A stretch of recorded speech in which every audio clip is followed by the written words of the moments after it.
నేను మీ బయోగ్రఫీలో చదివాను. మిమ్మల్ని పోలీసులు తీసుకెళ్ళేటప్పుడు మీ అమ్మగారు కూడా అక్కడికి వచ్చారు. లేదు లేదు, అప్పుడు జరిగింది కాదు.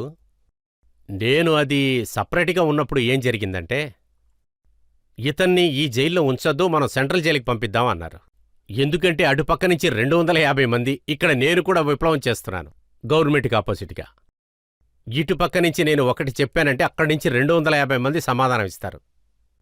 అది కాకుండా దాని తర్వాత ఏం ఆలోచించుకున్నారంటే, ఇతన్ని ఇక్కడే ఉంచామంటే చాలా పెద్ద సమస్య అవుతుంది, అలహాబాద్లో ఉన్న సెంట్రల్ జైలుకి పంపించేద్దామని అనుకున్నారు.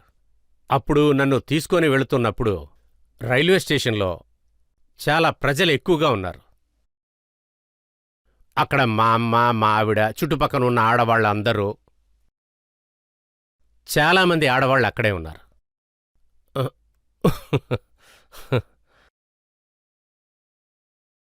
అప్పుడు మా అమ్మగారు నన్ను చూశారు.